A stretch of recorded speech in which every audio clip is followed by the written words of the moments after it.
नमस्कार प्रिय भक्तों, जय श्री हरि, जय जगन्नाथ। आषाढ़ मास को भगवान विष्णु जी, भगवान जगन्नाथ और भगवान शिव जी की विशेष कृपा का महीना माना गया है। शास्त्रों में कहा गया है कि इस महीने किए गए शुभ कर्म कई गुना फल देते हैं, लेकिन इसी प्रकार कुछ ऐसे कार्य भी बताए गए हैं जिन्हें करने से बचना चाहिए।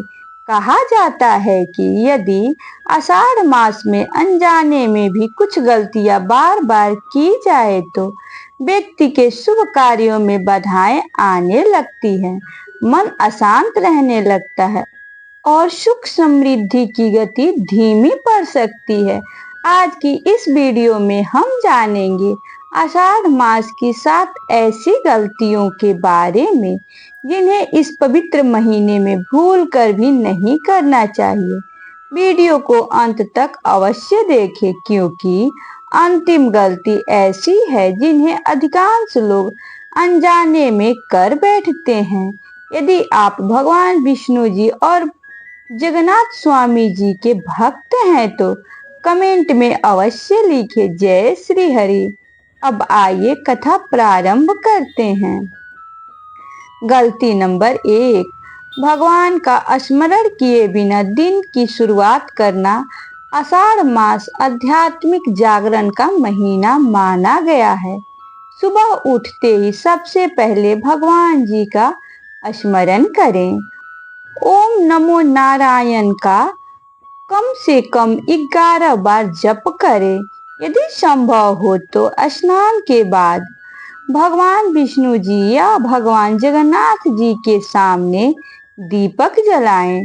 जो व्यक्ति इस महीने आलस्य में समय बिताता है और ईश्वर का स्मरण नहीं करता, वह स्वयं ही अपने जीवन की सकारात्मक ऊर्जा को कम कर देता है। इसलिए प्रतिदिन कुछ मिनट भक्ति के लिए अवश्य निकालें। गलती नंबर 2, क्रोध और कटुवाणी बोलना। शास्त्रों में कहा गया है कि मीठी वाणी सबसे बड़ा दान है। आषाढ़ मास में किसी का अपमान करना, झूठ बोलना, गाली देना या परिवार में कलह करना शुभ नहीं माना गया।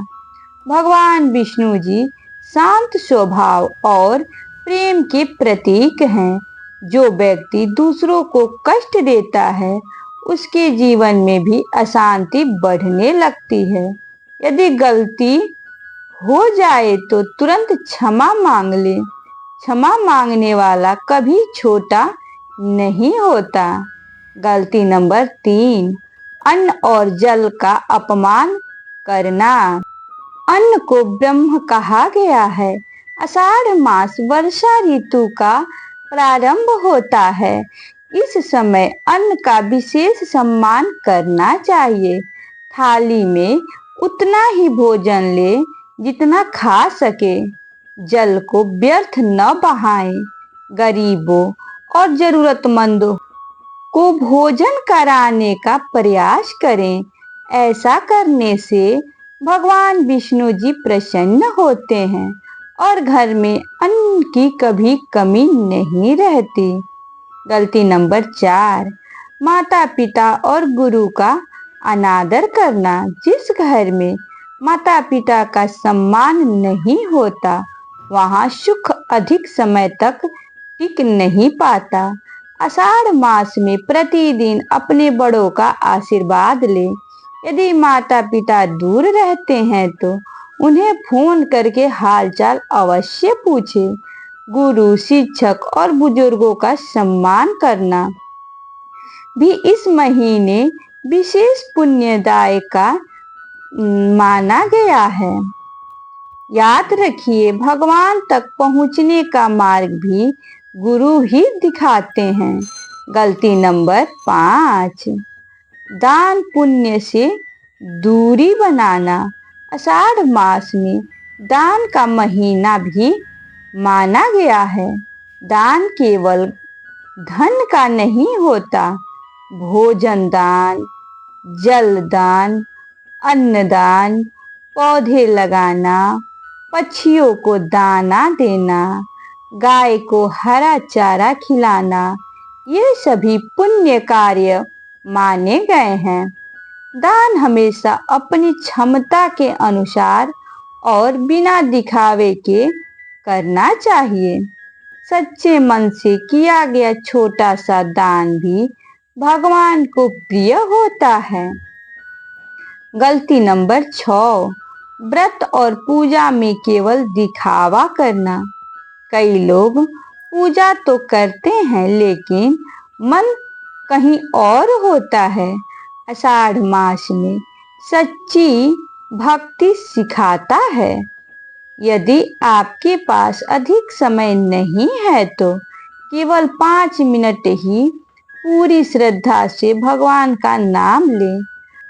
भक्ति का मूल्य समय से ही बल्कि भावना से होता है। भगवान भाव के भूखे हैं, इसलिए दिखावे से बचें और सच्चे मन से पूजा करें। गलती नंबर 7, जरूरतमंदों की सहायता न करना। आषाढ़ मास में करुणा और सेवा का संदेश देता है। यदि आपके आसपास कोई गरीब, बीमार, वृद्ध या असहाय व्यक्ति हो तो यथासंभव उसकी सहायता करें। एक गिलास पानी, एक समय का भोजन, एक छाता, एक जोड़ी चप्पल या केवल प्रेम से बोले गए 2 शब्द भी किसी के लिए बहुत बड़ा सहारा बन सकते हैं। ऐसी सेवा भगवान तक सीधे पहुंचती है। यही सच्ची पूजा है। आषाढ़ मास में क्या करें? प्रतिदिन भगवान विष्णु जी का स्मरण करें।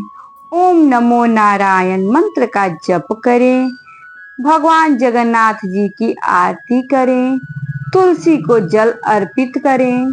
गरीबों को भोजन कराएं। सात्विक भोजन करें। क्रोध और अहंकार से दूर रहें। प्रेरणादायक संदेश। तो प्रिय भक्तों, याद रखिए, सुख समृद्धि केवल धन से नहीं आती।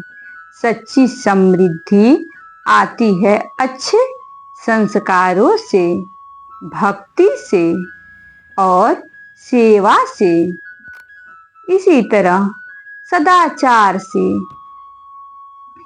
यदि हम इन 7 गलतियों से बच जाएं और भगवान पर विश्वास बनाए रखें तो जीवन में सकारात्मक परिवर्तन अवश्य देखने को मिल सकते हैं। भगवान हरि की कृपा हमेशा अपने भक्तों पर बनी रहती है।